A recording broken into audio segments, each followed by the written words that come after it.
रानो चिड़िया की 2 बेटियां थीं, गुड़िया और मीना। मम्मा चिड़िया दोनों बेटियों को 50-50 रुपए देती है। ये लो बेटी पैसे और बाजार जाकर अपनी अपनी पसंद की चीजें ले लो। मम्मा मैं तो अपने लिए पिंक कलर की कैप लूंगी, मुझे पिंक कलर की कैप बहुत अच्छी लगती है। और मैं अपने लिए लाल रंग का छाता लूंगी। दोनों बहनें अपने घर से निकलती हैं। रास्ते में जाते हुए मीना छोटी बहन को पानी पूरी का एक ठेला दिखाई देता है। वो वहाँ रुक जाती है। मीना आप यहाँ क्यों रुक गई हो? मैं तो पहले पानी पूरी खाऊंगी। अभी कल ही तो पानी पूरी खाई थी, इन पैसों से तुम अपनी कोई जरूरत की चीज ले लो। रहने दो, मैं तो पानी पूरी ही खाऊंगी। मीना अपने सारे पैसों की पानी पूरी खा लेती है। थोड़ी ही दूर एक पक्षी बहुत ही सुंदर सुंदर सी कैप बेच रहा था। गुड़िया उस पक्षी से अपने लिए पिंक कलर की कैप ले लेती है। गुड़िया तुम्हारी ये कैप तो बहुत सुंदर है, ये कैप तुम मुझे दे दो। क्यों जी, तुमने अपने पैसों से पानी पूरी खा ली और अब मुझसे मेरी कैप मांग रही हो? मैं नहीं दूंगी। तो फिर मैं भी कैप लेकर ही घर जाऊंगी, तुम देख लेना। गुड़िया अपने घर चली जाती है और मीना उस कैप बेचने वाले पक्षी के पास जाती है। अंकल अंकल मुझे एक कैप फ्री में दे दे। नहीं नहीं, मेरे पास फ्री का माल नहीं है, पहले पैसे लाओ अगर कैप लेनी है तो। थोड़ी दूर बैठा लंबी चोंच वाला बुरा कौवा ये सब सुन रहा था। वो मीना के पास आता है। तुम मेरे साथ आओ मेरे घर में, देता हूँ तुम्हें पैसे कैप लेने के लिए। मीना कुछ सोचे बिना उस कौवे से कहती है, सच? क्या आप सच में मुझे पैसे दे देंगे? एक नहीं 2 कैप ले लेना तुम। मीना बुरे कौवे के साथ चली जाती है। बुरा कौवा मीना को दूर जंगल की दूसरी तरफ ले जाता है। अंकल क्या ये है आपका घर? हाँ मेरा घर यही है, मगर मेरे घर में कोई काम वाली नहीं है, इसलिए मैं तुम्हें ले आया हूँ। क्या अंकल ये क्या कह रहे हैं आप? मुझे जाने दे, मुझे अपने घर जाना है। कैप फिर ही लोगी अगर मेरे घर में काम करोगी, अगर यहाँ से भागने की कोशिश की तो जान से मार दूंगा। चलो जल्दी करो, मेरे घर की सफाई करो।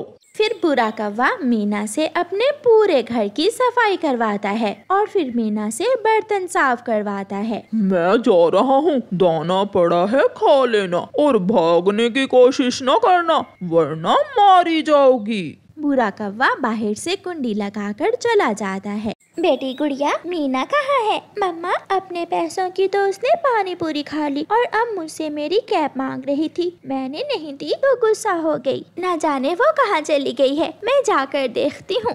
भाई जी यहाँ मेरी बेटी आई थी क्या? हाँ वो मुझसे फ्री में कैप मांग रही थी और फिर एक कौवे के साथ कैप लेने के लिए पैसे लेने चली गई। ये सुनकर मम्मा चिड़िया तो डर जाती है। ये क्या किया मीना बेटी तुमने? वो कौवा तो बहुत बुरा है। मम्मा चिड़िया जल्दी से भागती है और अपने पड़ोसी कबूतर के पास जाती है और कबूतर को साथ लेकर अपनी बेटी को घने जंगल में ढूंढने जाती है। चिड़िया मीना यहाँ तो नहीं है, न जाने वो कौवा मीना को कहाँ ले गया होगा। मेरी बेटी ठीक हो कबूतर भैया, मुझे बहुत चिंता हो रही है अपनी बेटी की। मीना रोए जा रही थी कि अचानक दरवाजा खुलता है। एक लंबे लंबे बालों वाली कौवी दरवाजे पर खड़ी थी। बुरा घर में है क्या?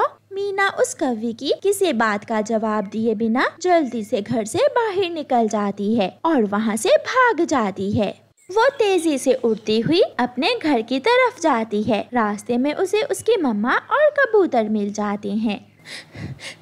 मम्मा मम्मा वो बुरा कौवा मुझे अपने घर ले गया था, उसने मुझसे अपने सारे काम करवाए और मुझे घर में बंद कर दिया।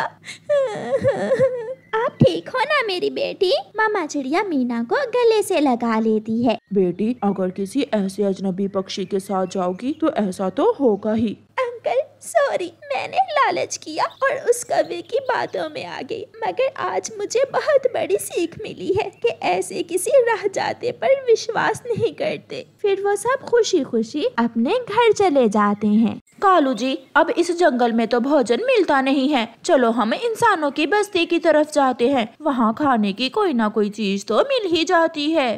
और अपना घोंसला किसी बिजली के खंबे पर बना लेंगे। ये सोचकर कौवा और कौवी इंसानों की बस्ती की तरफ जाते हैं। किसान के घर की छत पर मकई के भुट्टे बिखरे हुए थे। उन्हें वहाँ से भोजन मिल जाता है। गोरी, भोजन तो गया मिल, अब हम वो सामने वाले खम्बे पर अपना घोंसला बना लेते हैं। फिर वो कौवा और कौवी उस खम्बे की तरफ जाते हैं और उस पर अपना घोंसला बनाना शुरू करते हैं। सूखी लकड़ियाँ और कुछ तिनके इकट्ठे करने के बाद कौवा और कौवी अपना घोंसला बना लेते हैं। कौवा और कौवी सो जाते हैं। फिर दूसरे दिन गोरी कौवी खम्बे से खूब बातें करती है और उसका दिल लगाती है। खम्बे जी, मैंने तो सोच लिया है, मैं कोई सुंदर सी खम्बी देखकर तुम्हारी शादी कर दूंगी। शादी की बात सुनकर तो वो खम्बा झूलने लगता है।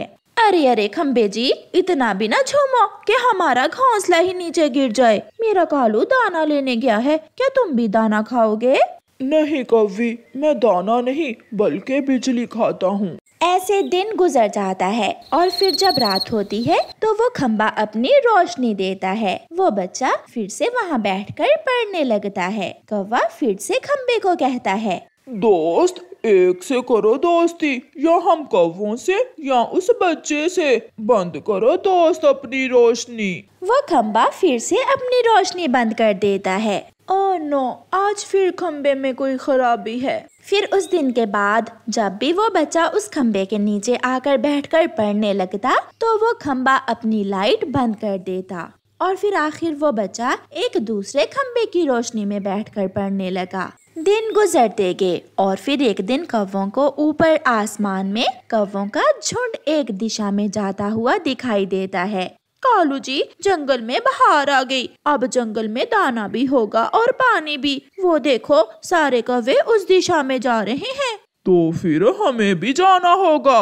कौवा और कौवी भी उन कौवों के पीछे पीछे उड़ जाते हैं। अब वो खम्बा बहुत अकेला हो गया था। उसका दिल बहुत उदास हो गया था। वो रो रहा था। कोई भी उससे बात करने वाला नहीं था। वो रात को अपनी रोशनी पूरे चौबन से देता, मगर कोई भी उसकी रोशनी में बैठकर पढ़ने वाला नहीं था। वो लड़का उस खम्बे को नया रंग करता है और तारें फिर से बांध देता है। टूटा हुआ हिस्सा लगाकर उसे मजबूत करता है। आज फिर से वो खम्बा पहले की तरह था, नया, जवान और खूबसूरत। और फिर रात को एक बच्चा उस लड़के के साथ आता है।